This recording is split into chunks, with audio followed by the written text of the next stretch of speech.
All right, how's everybody doing? I see we got some frequenters and some new folks. Welcome, welcome, welcome. Thanks for joining me. If you are in this, by the way, and you can turn on your camera, please. There's nothing worse than teaching a class to a bunch of names and black boxes. I like seeing faces and potentially, except Brendan, you're driving, Brendan. Like, you could chill. All right, all right, all right. Parked. All right, all right, all right. I don't want to be the cause of a car accident, ladies and gentlemen.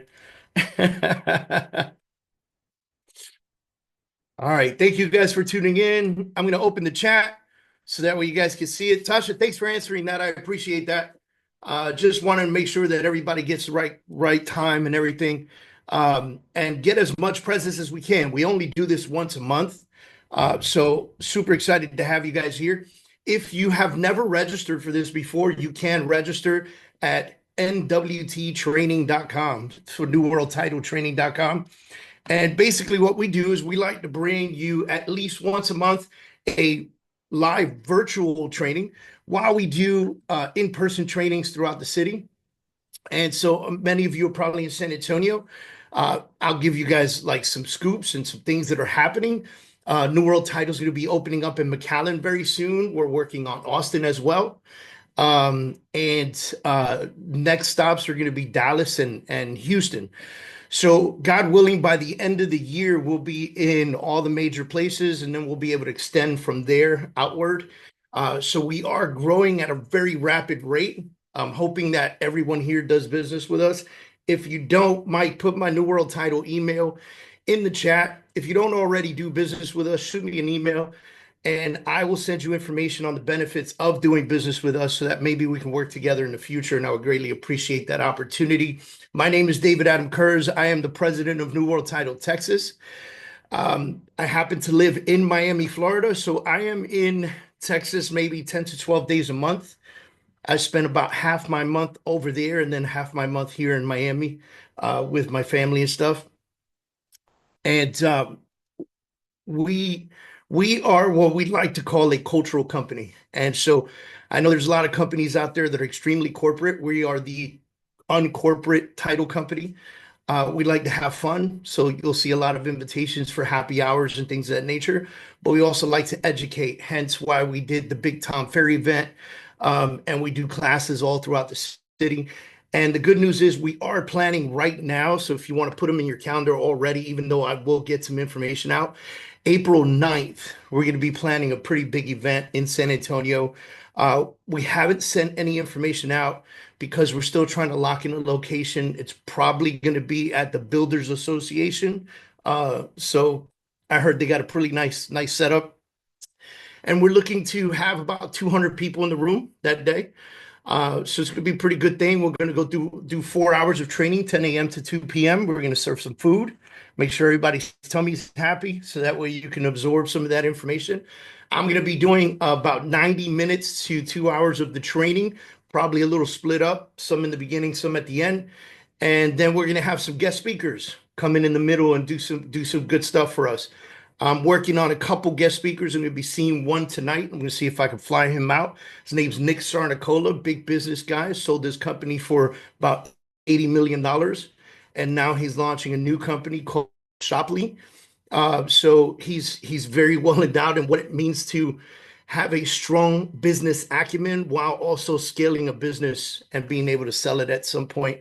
And I like to think when I talk to real estate professionals, right? Because I sell real estate, guys. I have a real estate team in South Florida. This is my 20th year selling real estate as well. So I get the shoes that you guys are in, and I appreciate it, right? Um, and so we want to do everything we can to help you. And one of the things I like to say to a lot of real estate agents in this industry is, don't think of your business as you being the one-stop shop. You should be thinking about your business as you're building it to sell it one day. Whether you sell it or not is irrelevant, right? The entire process of building a business for sale means that you're taking certain steps, you're building a strong business, you have a great foundation, you're scaling for effect, you're putting more money in your pocket, right? You're doing things necessary to really build yourself up. And so maybe one day you get to the point where you say, you know what, this is a business I can sell. And yes, you can sell a real estate book of business. Maybe you turn it into one day saying, I'm going to hire a CEO to take my place and pay this person a handsome salary to run the business for me while I take a step back and maybe check in once a week and collect checks. Beautiful life, if you think about that for a minute, right? And then maybe you get to the point where you've done enough real estate and invested enough money where you can just drop your real estate business and find retirement. And what I find is that the number one fault that real estate agents have is they don't plan for retirement because there's no one pulling out of your check for your 401k, right? Like no one's really setting that up for you. Social security, maybe we have it, maybe we don't, who knows? It's just everything is so fluid with retirement that we're not the ones thinking about doing for us what we do for other people, right? So an investor calls you and says, I want to invest in property and this is the cap rate I'm looking for. And you go hard looking for a property for this person, right?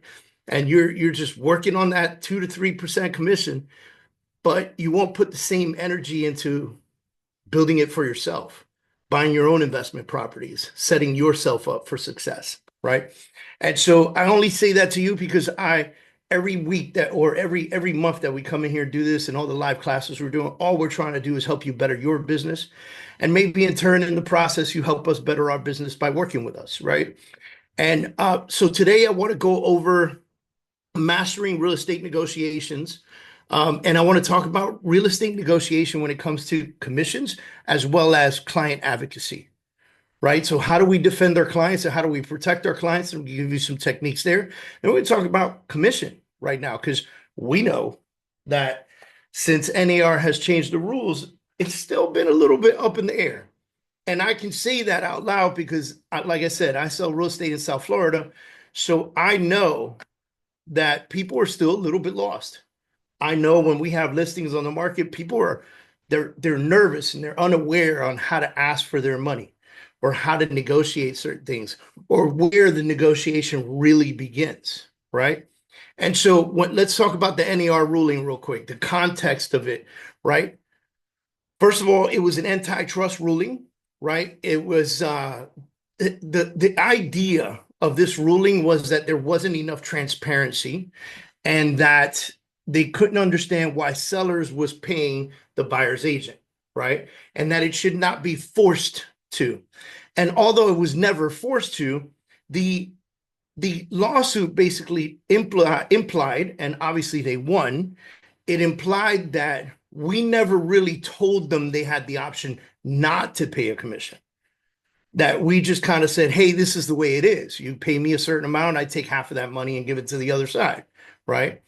And for some reason, we could not eloquently, and I say we, when I say we, I mean NAR, okay? We could not eloquently and effectively explain that the commission was paid to the broker, and it was the broker who decided to split that commission in half, not the seller. And so whatever the broker charges, the broker charges with 2%, and they decide they want to give 1% away, so be it. So the lawsuit is whatever it is, no matter how we feel about it, it happened. They won. Even if we appeal, it's going to be years before we hear something on the appeal. So what did it do? Buyer's agents' commissions are now more openly negotiable than ever before, right? Because before you kind of just opened the MLS, even though it was always negotiable, you opened the MLS, you saw what it was, and that's what it was. And most real estate agents didn't look and say, man, it says 2%. I'm going to try to get 4%. Right? Like nobody really did that. There were very few that might have done that. And listen, by the way, I'm no master at this because I used to open up the MLS as well and go, oh, look, they're paying 2.5% or 3%. Cool. Right? And that's what it was. And we would print out the MLS sheet on the day that we submitted that offer, just in case they try to go in there and change it later on. Right? Because we wanted to have proof that that's what it was when I submitted my offer. Now, it's a lot more openly negotiable. Now we're telling people, hey, dude, you want to get paid? Negotiate it. We have transparency on commission rate emphasized, right? So now the buyer knows, they know where it's coming from. The seller knows, they know where it's coming from. They know they have an option, they have a choice. Buyers have a choice as well. And public perception affecting the anti-client conversations. So now I bring up public perception because the entire lawsuit was won on public perception. It was not based on what was really happening. It was based on what the public assumed was happening. Okay. And so basically, a bunch of sellers around the nation got together and said, hey, we paid 6%. Well, we could have only paid 3%, and we didn't know. So realtors are robbing us. And that's how it went down. So let's get into this idea really quick and get first frame into the mindset when we talk about negotiating our commissions, right? We have to emphasize that negotiations now start with client perception influenced by media. We have to know that, okay? We have to know that the clients that are coming to us, that are coming to work with us, they have already been inundated and beat up with media, with social media, with the news, with everybody else out there, famous people standing there saying realtors make too much money, okay? Never mind that real estate agents, by the way, I'm very passionate about real estate agents, right? So never mind that real estate agents help somebody move and transfer the most expensive thing they own. They want us to do it at a discount, right? And so you have to know going into a deal that your buyer or your seller has already been influenced. And you got to get ready. You got to put your mindset in the place of having clear communication of value to your clients. You have to be able to prove what you bring to the table and what your value is. So I'm going to show you something real quick. Okay. I always draw this chart when I talk about value. All right. What I draw the chart is I put a line like this and I go, your client has a problem. Your job is to effectively find them a solution. The way that we do that is by listening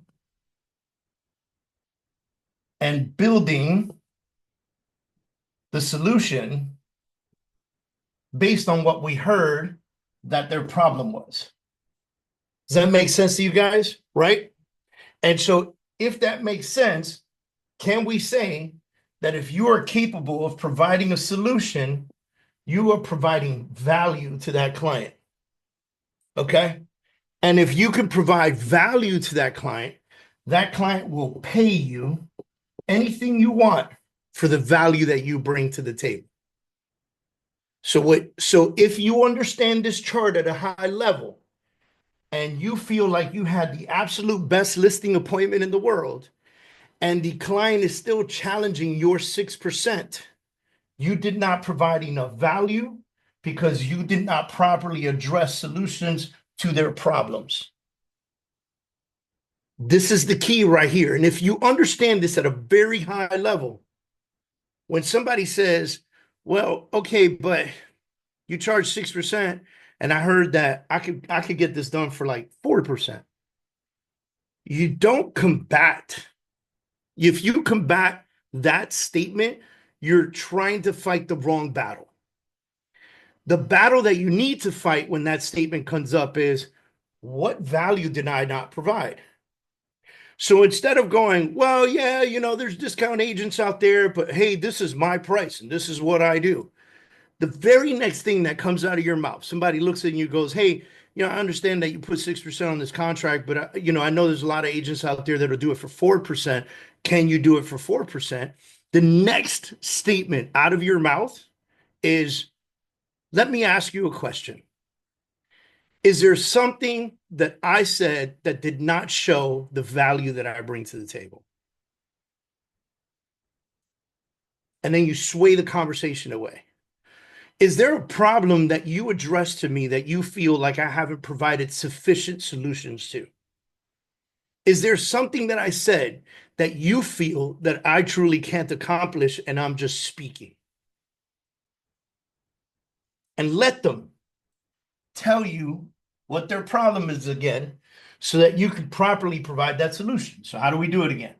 We provide we listen for the problems, and then we build our solution based on the problems they provide us. And if we do a really good job at that, we provide value. And if we provide value, they will pay you whatever you want. I want you to think about a couple different scenarios. Other professionals in the world, right? When someone goes to, can we agree and just write yes or no in the chat box if you agree or disagree, right? All right. Can we agree, yes or no, that a person is more likely to negotiate the price of a Ford than they will of a Rolls Royce? Yes or no? Type it in the chat box. Can we agree that someone will negotiate the price of a Ford significantly more than they would over a Rolls Royce? Yes. Thank you for that. Right? I'm watching the chat box, by the way, so you guys can participate. Right? Yes, yes, yes. Why?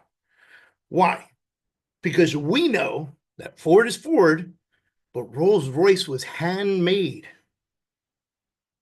That it took 8 months to build that one car to the exact specification because it was put together step by step by hand, while they made 80 Fords in one day because a bunch of machines were just slapping metal together. Because we know that the chair in the Rolls was hand stitched, because we know that the ceiling with the little LED lights on it was designed particularly to what the sky and constellations look like on the birthday of that person that purchased that car. And that's why you're less likely to negotiate that price. Can we also agree that if you are buying some Nike gear at Ross or Marshall's, you're looking for a discount? And can we also agree that if you walk into Gucci, you're not looking for discounts? Yes or no? Or if you walk into Balenciaga, you're not looking for discounts?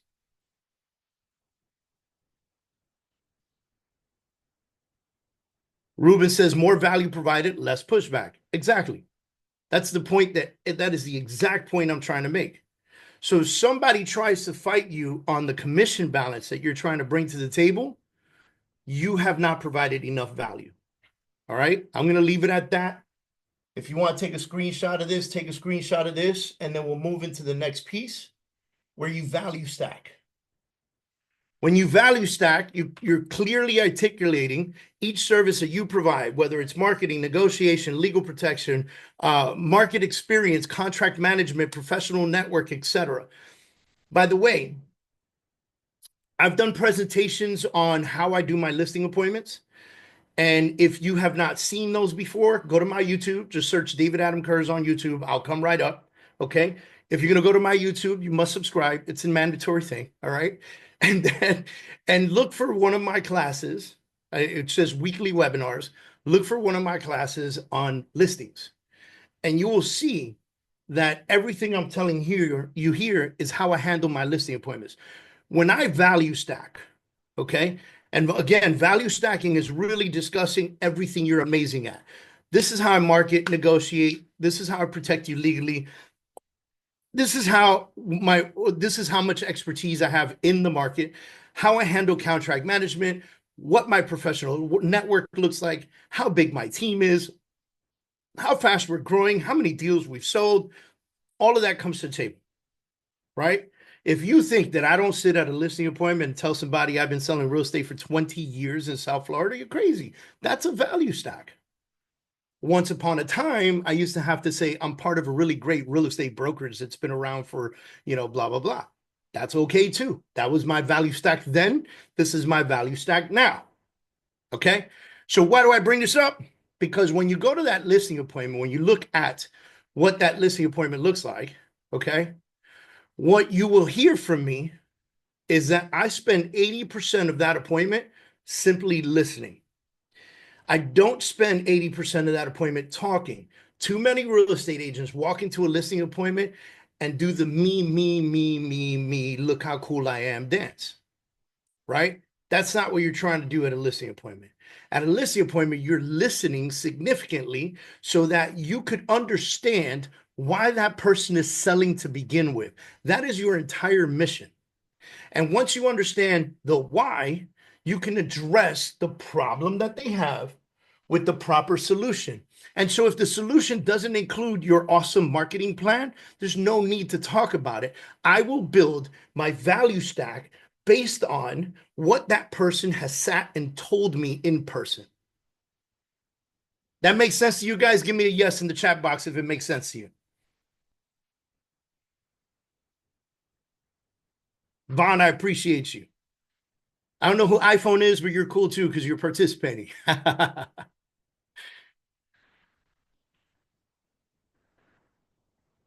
All right, so let's do some example phrases when you, Maricela, thank you.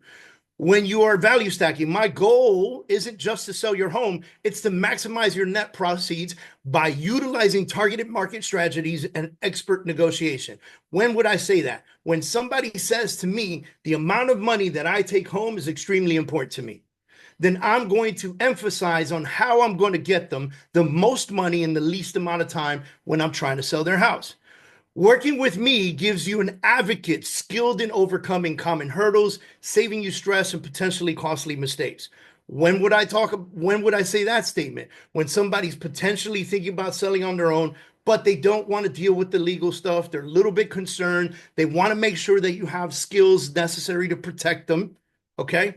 All of that stuff matters. And then you have to find some concrete examples. Listen, the homes that I list to sell 7% higher on the average due to my aggressive marketing and negotiation skills. That's using a concrete example and what you bring to the table. And then some of the best stuff you can do is provide client testimonials. Guys, by the way, you know what's more important than the picture of your client holding the key at the title company at New World Title, and they're just holding the key, and we made them a cake and they're holding their cake? You know what's even more critical, more important, is that testimonial from them. Whip out your phone, ask them, can I get a video testimonial from you?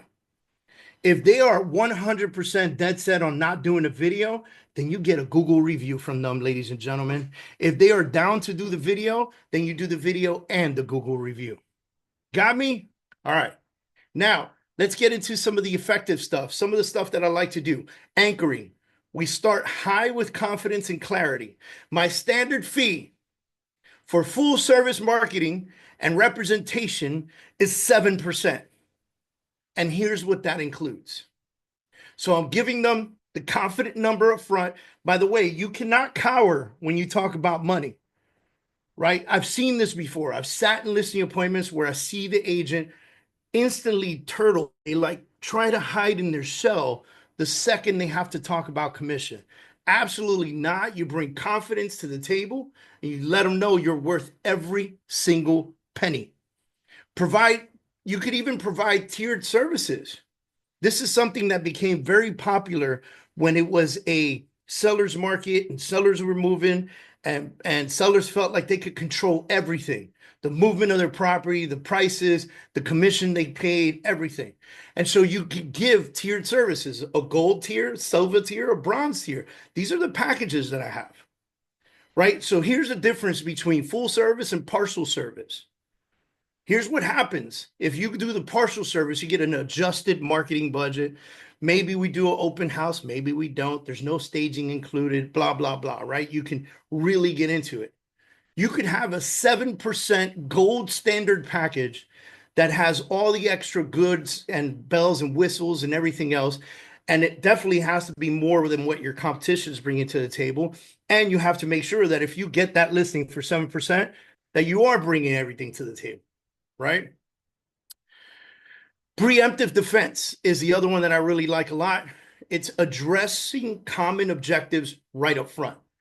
Like, example, some agents discount commissions up front, but that often means they discount their effort and resources. My commission directly reflects the effort and investment I'll make on your behalf. right? If you want cheap, you'll get cheap. That's what you're saying in layman's terms, right? If you're going to pay somebody less, they're going to do less. It's simple as that. If someone makes less money, they have less money to invest. That's what we're trying to tell them. So we're saying it in a different way. Some may just discount commissions up front. You know what? I understand that. But that often means that they discount their effort and resources right from the beginning. My commission directly reflects the effort and the investment that I make on your behalf.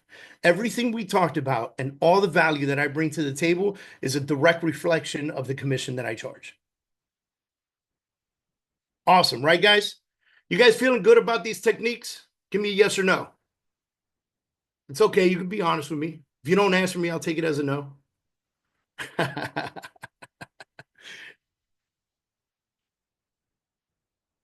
Awesome, guys. All right, so let's go advocating for your client. I even got a C. Gracias. All right, so preparation and mindset. Let's talk about this real quick. This is advocating for your client, right? So number one, stress participation or stress preparation for yourself is critical. I like to say that every single deal has its own heart and soul, man. It really does. Every deal is 100% different than the last deal. There are almost no deals that are two or the same. Why? Because everyone's a new factor in the equation. You got a different seller, different buyer, maybe a different lender, maybe a different title company, maybe a different inspector. All these things, maybe now a lawyer might get involved or whatever the case is. And all these different people bring different energies to the table and it creates a different deal. Is the structure of the deal the same? Yeah, pretty much. The layout and the structure of the deal is pretty same. But the heart and soul of it, the heart and soul of the deal changes consistently. And this is a very stressful job. It can be a very stressful job. A lot of people don't understand or know that, but being a real estate agent is not easy. And I applaud you guys for doing it every single day. But make sure that you prepare for this stress. Having market knowledge, understanding seller and buyer motivations, comparable real estate data, knowing what's happening in the local area. And then highlight your confidence. Are you your client's strongest advocate or not? And so when you're working with your client, you have to have a certain level of confidence that demonstrates that you are absolutely their strongest advocate. You are on the side of this transaction. You want to help them successfully achieve their goal. What is their goal? To buy or sell that property. That is their goal. That is all they care about. Every complaint they have, all the stress that they go through, all of it, it's all has to do with that end goal. The one more piece of advice that I'll give you is do not take anything personally. I see a lot of real estate agents taking things personally on behalf of their clients.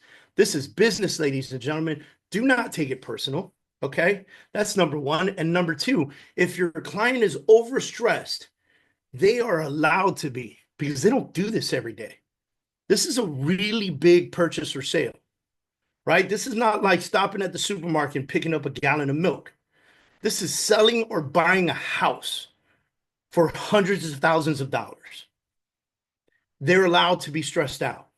Your job is to minimize the amount of stress that they bring to the table by A, being confident in your job, and B, having massive transparency, okay? Having massive transparency. Now, understanding your side's motivations, use questions to gather insight, like what's prompting your client's decision to move? How soon do they need to close? Are there financial considerations or pressure on your side? And discuss the value of listening closely for clues and leveraging points. When am I using this? These techniques right here and these questions are often used when you're dealing with an agent on the other side and you have to show advocacy for your client. So the agent on the other side is taking things personal. They're angry. They want to fight you on something. They're not great negotiators. Like the minute somebody takes something personal, immediately know that they are not great negotiators. Immediately. Okay? And use your calm and effective and confident technique to ask the right questions. Hey, listen, let me ask you a question. Why is your client moving anyway, right? Because you got the buyer, the seller's being a pain in the butt about a $2,000 thing, right? And you go, what's prompting your client's decision to move? And honestly, how soon do they want to get out of this house? And are there any financial considerations or pressures on your side, right? Like, what are you facing? What have you been mandated to do? How can I help you? Think about that, right? So we come back to anchoring because I love anchoring. Okay.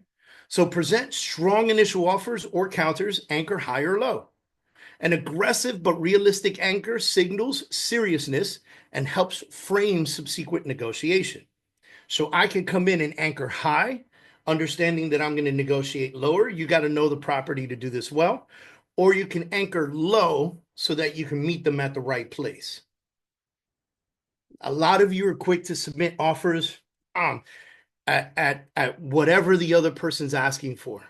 But if there's not a lot of competition out there, which in today's market, there really isn't a lot of competition out there, find a way to negotiate and get into your client into a better position. It's okay to do that. Even if that means you write it up and make it solid or you speak about it over the phone. Okay. I always like to write it up because if I write it up, it's real. It's all signed and real, right? Next thing I really enjoy is silence and pause. If you've ever heard me talk, I always loved using the uncomfortable close.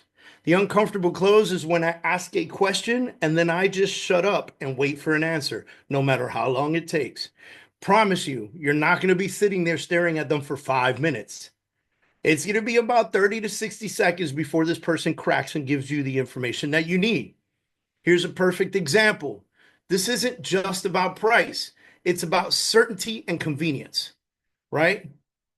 So we say, we believe that this is a fair offer. And then you stop. You stop.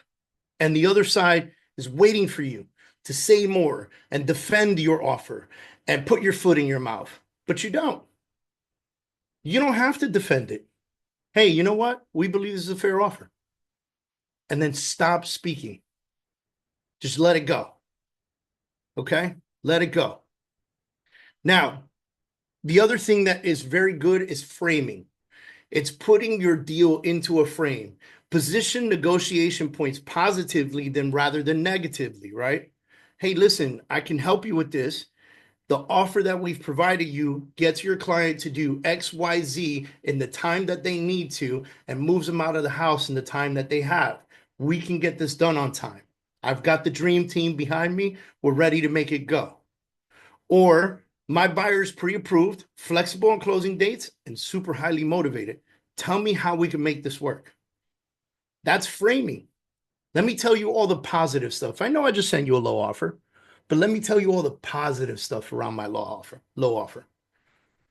The other thing is mirroring and labeling. Okay, so mirroring repeats the last few words the other agent says to invite for more information. So somebody says to you, you know what, man? Seller's feeling pressure. You go, pressure? And then you just shut up. Right? And you wait for them to give you more.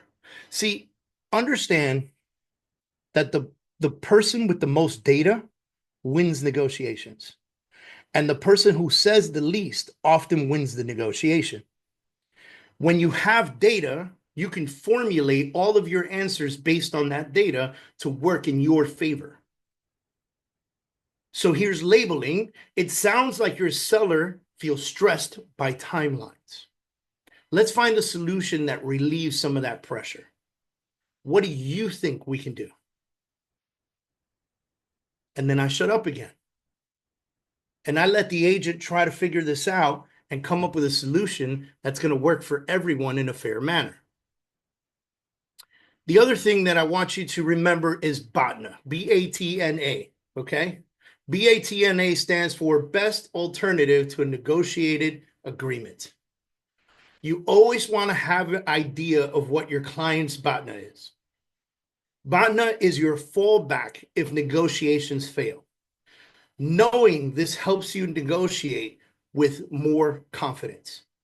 You have to know what happens. Hey, buyer, I am going to go to battle for you.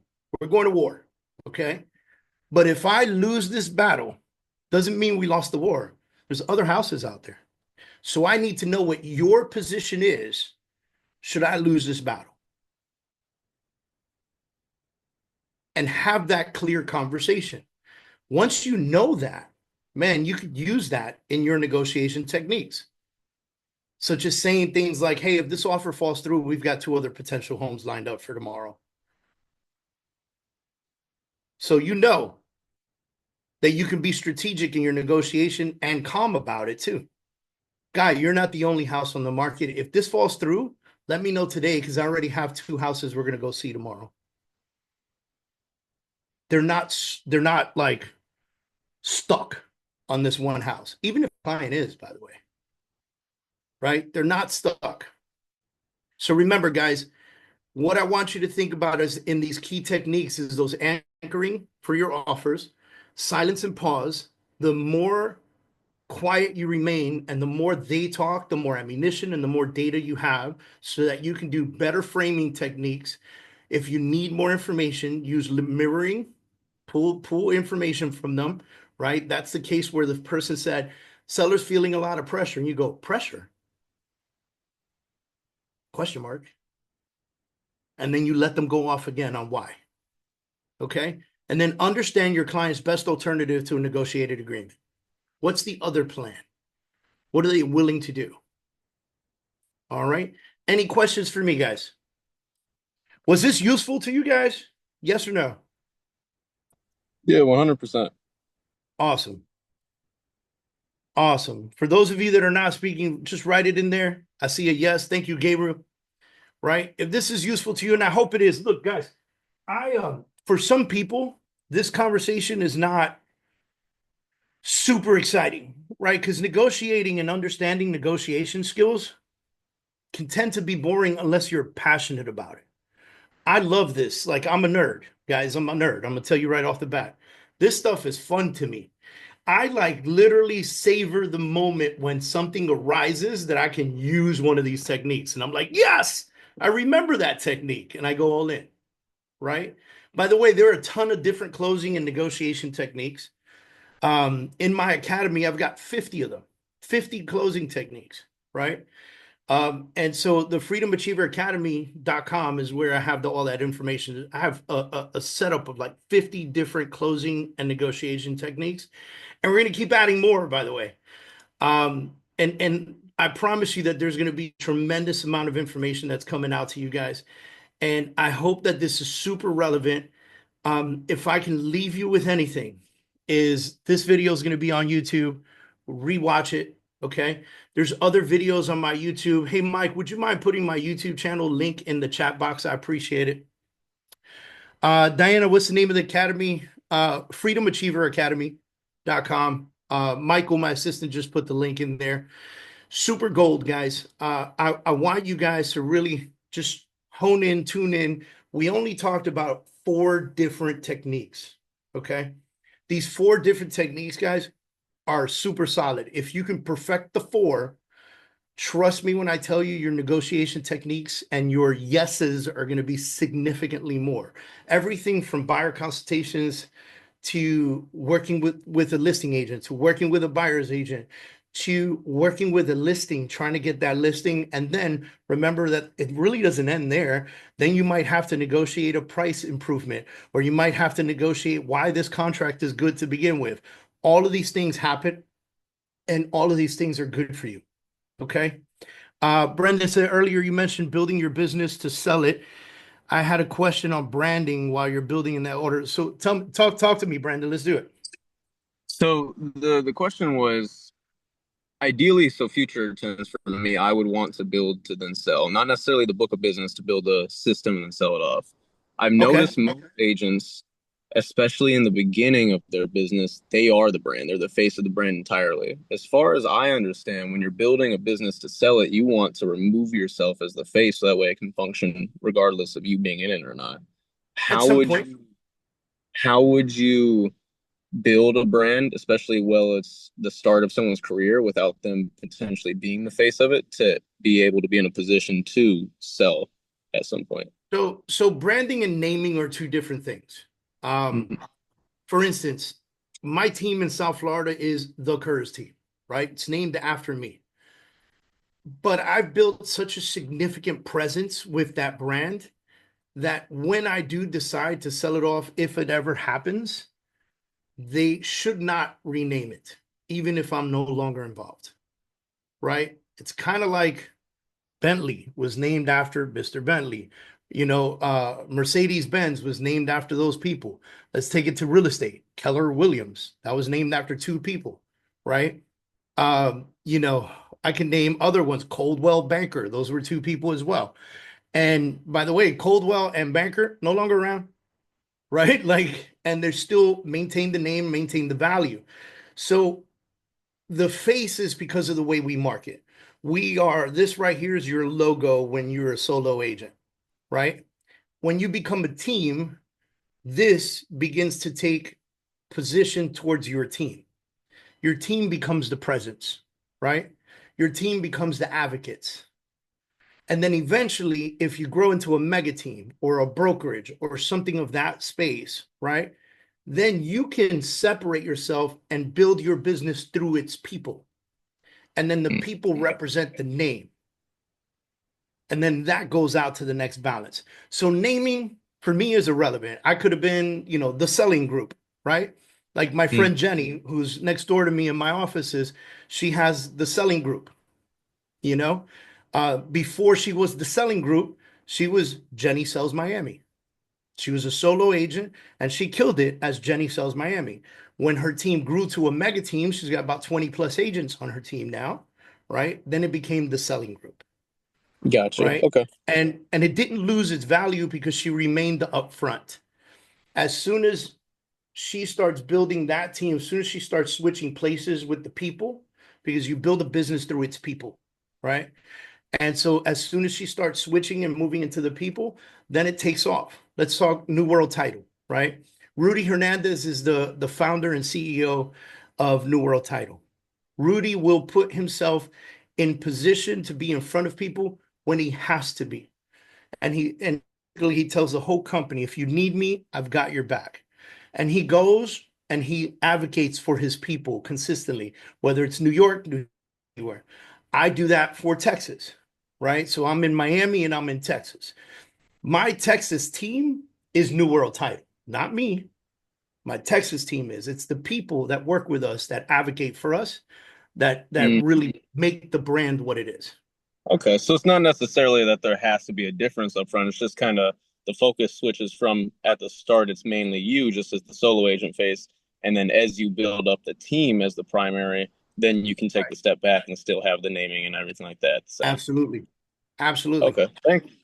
And the biggest mistake that some folks will make is that they'll build the team, but they still ego exist Keep and them the face. they still want to be upfront, right? They Gotcha. want, this is me, I built this. And when ego gets in the way, you don't allow your team to grow, and it really stumps them. Gotcha. Thank you. Right? Absolutely. All right.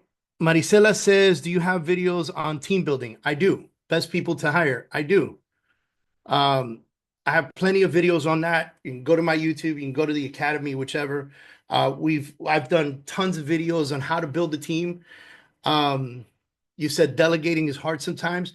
Delegating is the absolute number one hardest thing for most people to do when they begin to transition to having a staff. Okay. Perfect example. I consider myself to be very, very successful in my life and the things that I've been able to build. I've written 3 books. I speak on stages around the entire country. I've built coaching programs. I'm a partner at New World Title. I'm not just a president, but I'm an owner. I have my real estate team. My wife is my chief operating officer. Like, I feel great about what we've built. But let me tell you something. When I first had my first assistant, and I tried to delegate things, I would say, do this, and then I would stand behind her to make sure she did it my way. And one day she turned around and looked at me and she said, if I achieve the same result, do it my way. Does it matter how I got there? And I said, man, as long as it was legal and ethical, I guess not. She goes, well, leave me the F alone. That was an assistant, by the way. And I was like, huh, okay. And for about 2 weeks, I would just stay out of her way and silently have panic attacks sitting at my desk. Okay. But guess what? the work got done. When she had questions, she would ask me, and it just happened. Now, Michael's here right now, my assistant, for 3 years now. And we're building a staff under Michael. We've just hired another person recently. Michael will tell you, I throw things at Michael 10 times a day. And then I just walk away. And then once or twice a week, we'll have a meeting or I'll ask some questions where I'm like, hey, so let's kind of go through everything and see where we're at. Right? We just did that yesterday. Right? We're building a bunch of different websites and cleaning up some stuff. And so let's go through it. Let's take a look at it, see what's good, bad, ugly. And we went through it, and now he's got a mission for the week. That is the absolute hardest thing to do. Delegating is very, very hard because when you get to the position of delegating, it's because you got so busy that you needed help. And when that happens, you realize I built this. I'm the one who got busy and I built it my way, and I'm terrified that someone else is not going to do it like me. And you're right. And that's why you hire people that can do things that you should not be doing or you're not good at. When you're looking for somebody, you're looking for somebody to fill the B role. A is everything I'm excellent at. B is everything I suck at. People say, work on the things you suck at. No, hire for the things you suck at. Work on the things you're good at so you can be great at them. Right? And so I know what I'm good at. I'm good at this. I'm good at clients. I'm good at negotiating. I'm good at speaking. I'm good at writing. I'm good at building courses. I'm good at all that stuff. You know what Michael's good at? Putting it all together for me. Without Michael, there'd just be a lot of shit built in a Google Drive somewhere, and no one will know about it. Right? And so he puts it all together for me. When you sign up for the Freedom Achiever Academy, that's him. He built that in the back end, you know? And that's why it's easy for you to navigate and watch videos and courses and etc. You know? My entire YouTube, I create, he builds it. It's out there. All the content, he does the research and figures it out. He does the getting my words out of it, so forth and so on. Okay? So it's a super, super duper opportunity for you to learn how to delegate and slowly take steps back. It's not going to be overnight. It's very hard. It's not hard sometimes. It's hard all the time when you first start doing it. And by the way, I've been an entrepreneur now for over 20 years. I got out the Marine Corps 21 years ago, became an entrepreneur 20 years ago. And I still have trouble sometimes. I'll be in my office on a Sunday building something I should not be building. All right. So just because I have an idea of what I wanted to look at. And so what I've been training myself to do is draw that idea out so I can send it to Michael and then go over it with him. I've been working on that, but still, even today, I have a hard time delegating sometimes. Okay. Any other questions for me, guys? Rock on, man. You guys are awesome. I will see you guys soon. I'll be in San Antonio not too long from now. If you need anything, David at newworldtitle.com. That's nuworldtitle.com. Send me a message. Let me know what's up. If you got a deal you want to put our name on, let me know, and I'm here to assist in any way that I can. All right, guys? Y'all take care. Appreciate you. Have a good one. Absolutely, man. You too. Thank you, Ruben. Thank you, Maricela. Thank you, guys.